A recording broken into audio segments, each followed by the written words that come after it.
Os atuais insatisfeitos em grande quantidade nos Estados Unidos vão reagir e já começaram a reagir à vitória do Trump, de modo que só um milagre para a gente não ter muita conturbação, no mínimo nesses próximos meses. E o perigo de conturbação na mente de uma pessoa como Donald Trump é que quanto mais oprimido ele se sente e acuado, mais maluco ele fica, mais inconsequente. O acuamento não produz nele uma reflexão mais moderada. O acuamento produz nele reação exagerada e de nível semelhante. Então, o que eu recomendo é o que a gente continue a fazer, se é que você começou, a orar, porque como diz o profeta Isaías, aliás, o profeta Jeremias, orai pela paz desta cidade, porque na sua paz vós tereis paz. Existem alguns centros de poder na Terra, sempre existiram, que são aqueles que determinam boa parte do tipo de vida que as pessoas à volta vivem. E numa sociedade completamente globalizada e interconectada, mais do que nunca esse texto da Bíblia faz sentido. Orai pela paz dos Estados Unidos, porque na paz dos Estados Unidos vós tereis paz. Assim como também orai pela paz na Rússia, porque na paz na Rússia vós tereis paz. Orai pela paz na Europa, porque na paz que eles tiverem, vós também tereis paz. Nós somos daqueles e habitamos uma determinada condição onde o poder dos maiores nos afeta profundamente, sem falar na quantidade enorme de países menores, de democracias mais fracas ou até sem democracia, para os quais o que quer que aconteça nos Estados Unidos da América tem impacto devastador.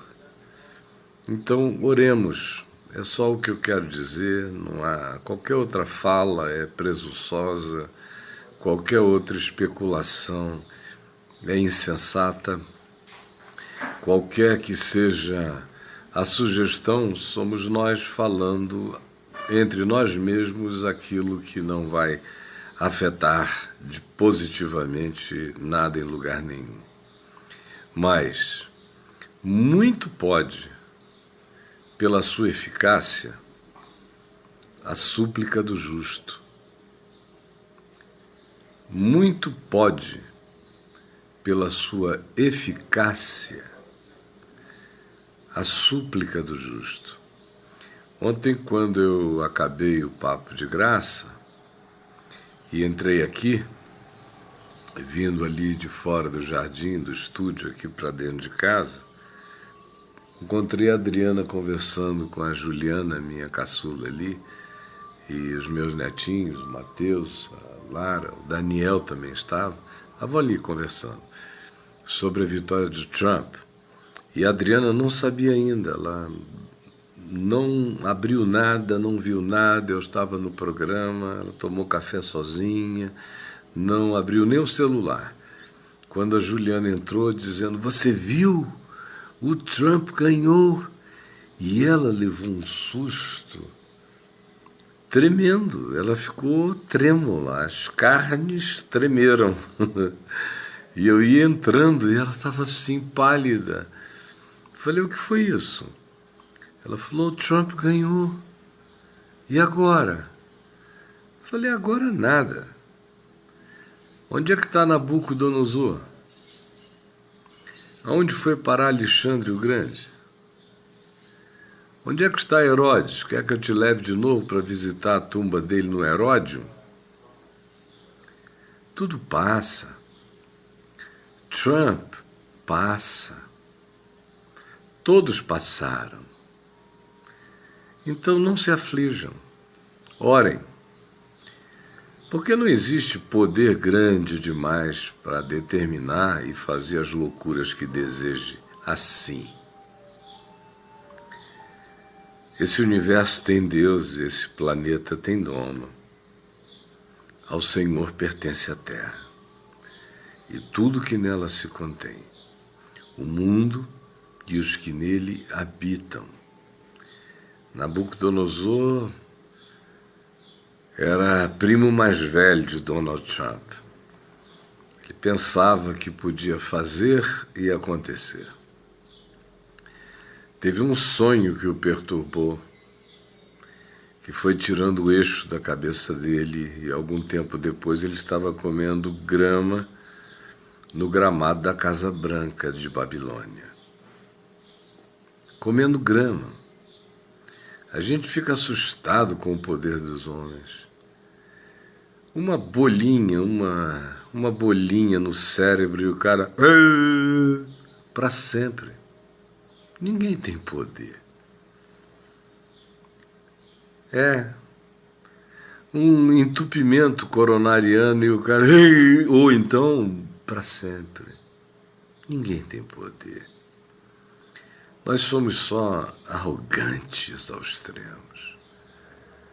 Nós somos luciferianos na nossa presunção. É só isso. Mas do céu ri-se deles o Senhor. De todo presunçoso, de todo arrogante carrega sobre si o eco poderoso da gargalhada do Eterno.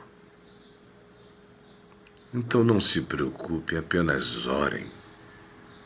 E oremos de verdade, pedindo a Deus que nos dê tempos de refrigério, que alivie as calamidades da terra.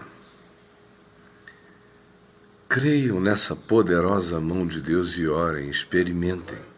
Nada tendes porque nada tendes pedido.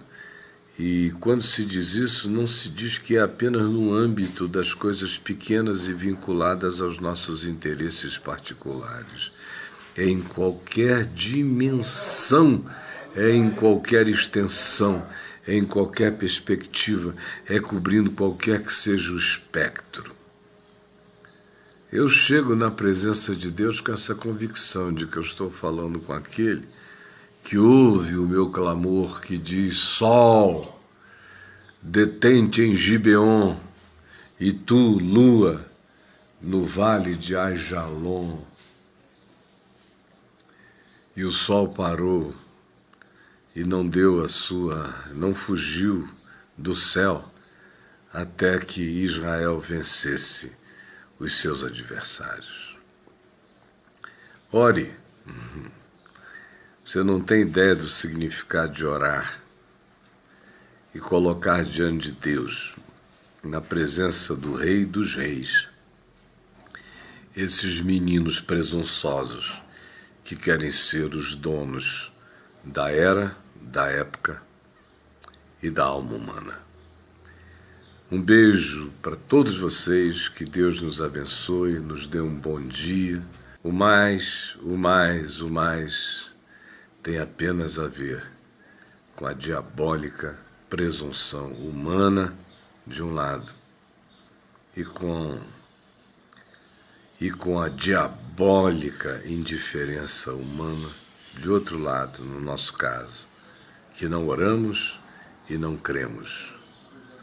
A gente até pode crer que Deus responda uma oração de um interesse caprichoso pessoal, mas que Ele não reina soberano sobre as nações. E Ele reina, e o reino dele, como disse Nabucodonosor, depois de ter comido muita grama, e o reino dele não terá fim. Concluo dizendo: leia o livro de Daniel no capítulo 4, a carta que Nabucodonosor enviou a Donald Trump e a todos os demais com presunção de poder na face da terra.